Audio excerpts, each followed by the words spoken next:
You playing South Park: The Stick of Truth. Here is the message. Antichrist. Me playing South Park: The Stick of Truth. Oh no. Oh no, I shouldn't have done this. This was a mistake. So, South Park: The Stick of Truth, one of my favourite games of all time, and definitely something that any South Park fan can appreciate. Being a depressed teenager who never went outside or attended school was actually something that worked in my favour when this game released. I completed this game playing it 4 times over with every single class, 100%ing it and getting every single achievement. Why are you running? Why are you running? Anyway, that's enough flexing on you guys about how good my teenage years were. Let's get into the game. Now, when video games give me the option to customize my character, I tend to have a habit of taking way too long. So I thought this time round, I'll just stick with the first idea that hits my head. And naturally, the first idea to pop into my mind was an 80s TV show runner with a serious coke habit. I whack some time-appropriate glasses on him and this just really completes the look. He goes from being a slightly greasy, well-presented guy going for a job interview to full-blown sexual assault charges. And here we are. We start our new life in the great town of South Park. What the fuck? I'm so sorry. Live George has no boundaries. Being introduced to my parents, and the first thing that I notice about both of them is they are both brunettes. Which is quite weird considering I'm blonde. We're only about 7 minutes and 34 seconds into the game, but I'm getting some serious adoption vibes. Not that there's anything wrong with being adopted, you've just got to accept the fact that they won't love you like a real parent would. He doesn't remember. He doesn't remember at all. That's good he doesn't remember. Yep. Definitely adopted. So now, after finding out that I was adopted, it was time for me to go outside and make some friends, something that I definitely don't do in real life. Before going outside, however, it's always nice to smell good and know that you're not going to shit your pants. So with that being said, I take a singular fat log in the toilet and have a shower. Despite having a shower though, my hair is still very greasy. Unfortunately, that's just something you've got to commit to when you decide to be an 80s TV show runner with a serious coke habit. No matter how many times you shower, that hair will always be greasy. I'm gonna let you guys in on a little secret here. When making friends, the best thing to do is just find 2 people fighting, split up the fight, and then punch one of them right in the jaw. Now sometimes the kid will go home and tell his mum. Hey, no fair, that's cheating. I'm gonna tell my mom. This isn't the outcome that you're aiming for. What you are trying to do here with this right hook technique is actually just completely lay them out. That way the kid will be scared of you and therefore will be friends with you. And if that doesn't work, well, at least you made friends with the kid that was getting bullied. And one of the many good things about being friends with the kid that's bullied is that they're used to being left. So eventually when you get more popular, you can just cut them off without feeling bad. Butters then takes me to Cartman's house to introduce me to the Wizard King. The Wizard King welcomes me with open arms and decides to show me around his kingdom. The first friend that I make in the beautiful kingdom of Cooper Keep is Scott Malkinson, the kid with diabetes. My track record so far isn't looking too great. The bullied kid and the kid with diabetes. In this game, no matter what name you enter, you will always just be called Douchebag. So I decided to be one step ahead of the game and just call myself Douchebag. Unfortunately though, I spelt douchebag wrong. I had one job. One fucking job, and I spelled it wrong. So now it was time for me to select what class I wanted to be, and after giving it a little bit of thought, I come to the conclusion of, well, I'm an 80s TV runner with a coke addiction and lots of money. Clearly, I'm Jewish. The relic for which human and elf are willing to die. The stick of truth. Alarm, alarm, alarm! What is it? The elves are attacking! Oh my god! Defensive positions! The kingdom of Cooper Keep and the Stick of Truth were under threat, so it was time to beat up some 10-year-olds. The others would have to wait a few minutes for my help though, because this girl that once said hi to me uploaded a slightly saucy picture to Facebook, and it was time for a fap and cry. Fortunately, I have a little bit of experience here and there dabbling in beating up 10-year-olds, so this was easier for me than it is for a bulimic girl to get viewers on Twitch. It's God. What?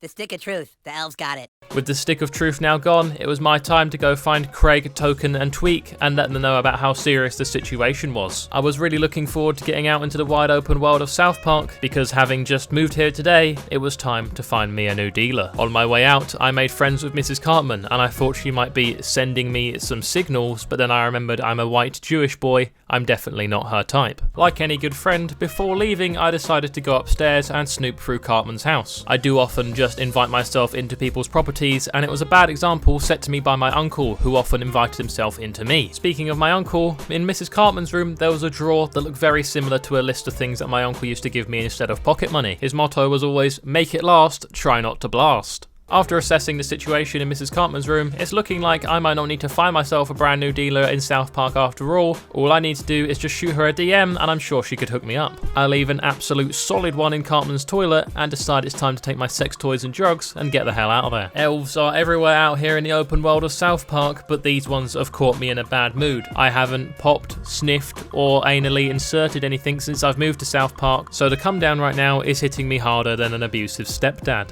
Sorry, but we can't be friends until you have more friends. Wow, she really sounds like that girl that I said I was going to go have a fap and cry to earlier. In my quest to collect everything in the game, we then come across some homeless people, and I thought I'd take this time to just really inform maybe some younger viewers who are watching this. If you're not rich, this is what happens when you take drugs. So just remember, if there's 20 quid in your bank account and the choice is food or drugs, always go with drugs. I visit the customization store and make a very, very questionable decision on some of the things I purchase and then continue to equip to my character. Oh no. Oh no.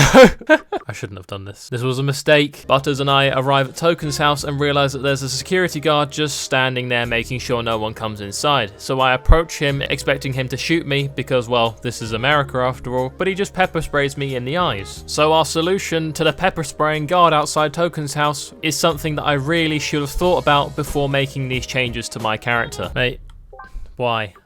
Why did I... This just makes it 10 times worse. Why did it have to be a gas mask? Out of everything it could have been. Oh no. Gas masks 5 years ago would have seemed like a completely silly, ridiculous idea. But I went on the tube 2 weeks ago and saw a guy wearing one. So I think 80 years on from World War II, they're finally coming back into fashion nowadays. The first thing that I do when on Token's property is steal one of his Chimpokemon. I really hate racial stereotypes, so I thought I'd flip the script a bit here and show that white guys really do steal things from black guys too. Thank you for thy message, traveler. I shall make haste to Koopa Keep. Mom, can you drive me to Eric's house? So with Token recruited, it was now time to go and get Tweak. And on my way there, we met one of my favourite South Park characters. It's me, Al Gore! Now obviously Al Gore goes on to tell us about Man Bear Pig, which is important in its own right, but right now the stick of truth is the priority. Butters and I make our way to Tweak's coffee shop, making sure we knock before we enter, because not knocking before you enter a building is just straight up rude, yo. Tweak's dad then tells us how their coffee is a perfectly legitimate pure blend of coffee. Yeah right, Tweak's dad. That's like me saying to you that my YouTube subscribers are perfectly legitimate real people. We find a Tweak in the back making the coffee and looking like he's working his arse off, and to me this kinda looks like child labour. But don't worry Mr. and Mrs. Tweak, I won't tell on you as long as you don't tell on me. Child labour is sometimes necessary. To help free up Tweak's schedule so he has enough time to come to Koopa Keep, Butters and I decide to go and pick up one of the packages of their pure 100% coffee blend. All these years of being an avid coffee drinker, and I always thought the best blends come from places like Colombia, Italy and America, but really now I'm just finding out the best blends come from a redneck's garage, which also, by the looks of it, doubles up as a meth lab. I mean, hey, praise to them for doing two businesses at once, that's not easy. Meth addicts beaten up, I mean not that it's very hard, all you have to do is just sneeze on them and they just turn into a pile of ash. And Tweak's special delivery secured. So finally now Tweak's schedule is freed up enough to find his way back to Koopa Keep and fight the elves to reclaim the stick of truth. Yep. That's good shit. Tweak and Token down, the only person left to recruit was Craig, so we made our way to his house to see if he was ready. You looking for Craig? Well, he can't play, he's in detention. Something about flipping off the principal. Oh no, Craig's in jail. We gotta go tell the Grand Wizard. Back at Koopa Keep, we delivered the news to Cartman of Craig being in detention, and there was only really one thing on the drawing board. I, douchebag, would have to go break Craig out of detention. But I couldn't do it without first learning the most powerful spell a kid can hear, since Jeffrey Epstein said, "Come on my plane and give me a massage," the Dragon Shout. Find the frequency. Hold. Hold.